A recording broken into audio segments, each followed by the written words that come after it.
আর রাসূল সাল্লাল্লাহু বিড়ালে খাওয়াকে জুটা বলার নেই। এটা শুনে আমি মানে তখন থেকে ইন্সপায়ার হলাম যে বিড়ালের প্রতি আমার আগ্রহ বাড়লো। মানুষ তো পিছনে পকেটে মানি ব্যাগ রাখে, আমি রাখি ক্যাট ফুড। মানুষের ব্যাগ পকেটে টাকা নিয়ে ঘুরে, আমি ক্যাট ফুড নিয়ে ঘুরি। মা কোথায় থেকে স্যার আসেন, সবাই বলতে স্যার কেউ মেরে ফেলছে বা গাড়ির নিচে পড়ে মারা গেছে। তা আমি নিয়ে আসলাম, আইনা চেষ্টা করলাম, পারি না, একটাও বাঁচাইতে পারি। 5-6 দিনের মধ্যে মারা গেছে সব বাচ্চা। আমি সবকিছু লাভ তো দেখলে হবে না, এটা লাভ হয়েছে আখেরাতে, এটা দুনিয়াতে লাভ না, এটা লাভ হয়েছে আখেরাতের লাভ। ঘুরে ঘুরে আমি বিড়ালকে খাওয়া দিই, যেগুলো অসহায় বিড়াল রাস্তায় থাকে এদেরকে আমি যতটুক পারি ওদেরকে খাওয়া দিই।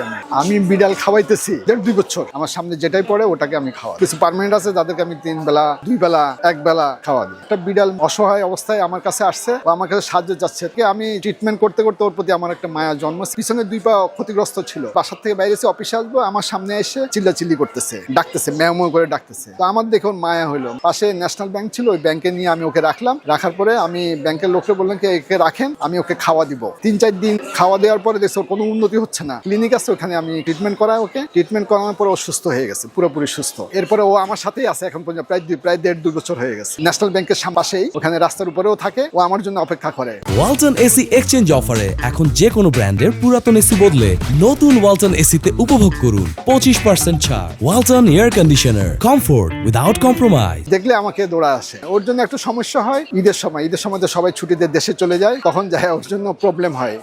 আমি তো কাউকে দিয়ে যেতে পারি না খাওয়াটা, কে খাওয়াবে? তখন যায় আমি একটু টেনশনে থাকি, ও কিভাবে আছে। আমি যদি 5 দিন বাড়িতে থাকতে চাই, তো ওর জন্য আমি 1 দিন আগে চলে আসি। না রুমের ওরা বলে কি যে আপনি যে খাওয়ান বিড়ালকে, এটা আপনার লাভ কি? হ্যাঁ, বাড়িতে আমার বিড়াল আছে। শাস্ত্রীবাজার একটা দোকানে গেলে ওর বিড়ালটা ওখানে আসে, ওর জন্য আমি 2টা পা নিয়ে যাই সবসময়। ওই দোকানদারে একটা মুরগি রাখছে, মুরগি রাখার পর ওই বিড়ালটা মুরগি অর্ধেক খেয়ে ফেলছে। মুরগিটা খেয়ে ফেলার পরে উনি বিড়ালটা লাঠি মারছে, আর লাঠি নিছে ওকে মারার জন্য। তো আমি বললাম কি আপনি একটা মুরগি খাইছে, মুরগি তার পুরো খানে অসামান্য একটু খাইছে, আপনি কেন ওরে লাথি মারলে? আর ক্ষতিপূরণ যদি লাগে ওর, তাহলে দরকার আমি দিয়ে দিব আপনি। 1 সপ্তাহ 10 দিন পরে ওই বিড়ালটা মারা গেছে। সবসময় ওর জন্য 2টা পা আমি কিনে নিয়ে যাই প্রতিদিন। 1 সপ্তাহ পরে ওকে আর দেখতেছি না, দেখতেছে পাশের দোকানদার জিজ্ঞেস করলাম যে বিড়ালটা কোথায়, বলে কি ও তো মারা গেছে। কিভাবে? মসজিদের উপর থেকে পড়ে মারা গেছে। আরেকটা কষ্ট লাগছে, আমার সামনে একটা বিড়াল গাড়ির নিচে পড়ে মারা গেল, ওইখানে আমার বাসার সামনে। পায়ে মানে অ্যাক্সিডেন্ট হয়েছে, কিন্তু ওটাকে আমি চিকিৎসা করাইতে পারিনি।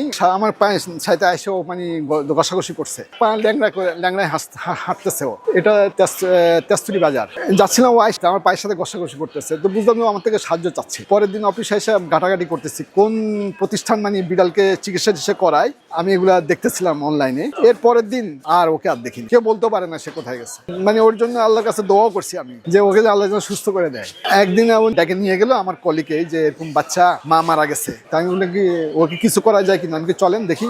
আমি একটা কার্টুন নিয়ে গেছি, কার্টুন নিয়ে যাওয়ার পরে তখন যায় দেখলাম যে বাচ্চাগুলো খুব কষ্ট করতেছে, মানে বাচ্চা এখন চোখ ফুটে নেয়। ন্যাশনাল ব্যাংকের অফিসে রাখছিলাম, 1900 আমরা দুধ কিনা গরম করে দুধ খাওয়াইতাম। আমরা তো চাকরি করি, আমরা তো আর 24 ঘন্টা ওদের সময় দিতে পারতেছি না। ক্যাটফুড দাম হলো এখন, ক্যাটফুড ছাড়া তো আমরা তো মেসে থাকি, আমরা অন্য কিছু খাওয়াইতে পারি না। মানায় ওদের কিছু করবো সেটা সুযোগ নাই। হ্যাঁ, রান্না বান্না তো করতে পারি না, আমরা মাঝে মাঝে রান্না বান্না করি, করে নিজেরাই খাই, কিন্তু বিড়ালের জন্য খাওয়া দাওয়া রান্না বান্না করবো সেই সুযোগ আমাদের নাই। তো এই জন্য আমি ক্যাটফুডটাই খাওয়াই। ক্যাটফুড আমি কিনে 3 কেজি 1250 টাকা কিনি। একটা ক্যাটফুড 1 সপ্তাহ যায়। আমি অফিস থেকে বাইরে যাইতে যতটুক পাই, রাত্রে আর সকালে আসতে আর রাত্রে যাইতে যত করে পাই সব করে প্রায় 15-20টা হয়, 10টা হয়, 5টা হয়। আমার ব্যাক পকেটে ক্যাটফুড থাকে সবসময়। বিড়ালগুলো আসলে অসহায়, এদেরকে সবাই দেখা উচিত এবং সবাই ওদেরকে সাহায্য করা উচিত, আশ্রয় দেওয়া উচিত, ওদেরকে খাওয়ানো উচিত। ইউটিউব চালাতে যা দেখলাম আহমদুল্লাহ একটা বয়ান আসলো, তোমরা রাসূল সাল্লাল্লাহু আলাইহি ওয়াসাল্লাম বলছে তোমরা বিড়ালকে আঘাত করো না, বিড়াল তোমাদের সাথেই থাকবে। যে না, অসহায় বিড়ালকে আমি খাওয়াবো, আমার যতটুকু সামর্থ্য আছে, ঠিক আছে, আল্লাহ যতটুকু তৌফিক দিবে আমি ততটুকু করবো বিড়ালের জন্য। ক্যাটফুডের পিছনে আমার মাসে 5000 টাকা যায়। এমন হয়ে গেছে আমার কাছে টাকা নাই, কিন্তু বিড়ালের টাকা আমার কাছে চলে আসছে এমনি, আমি জানি না কোথা থেকে চলে আসছে। ছেলে একদিন একটা ছোট বাচ্চা নিয়ে আসছে, সেটা আরো অনেক আগে। বিড়ালটা বড় হইতে হইতে তো ওর প্রতি আমার একটা মায়া জন্মে গেছে। বাড়িতে গেলে দেখলে আমার সাথেই থাকে, ও আমার সাথে প্রায় ঘুমায়। ওরা অসহায়, ওদের জন্য কিছু করতে পারলে আমার কাছে আনন্দ লাগে।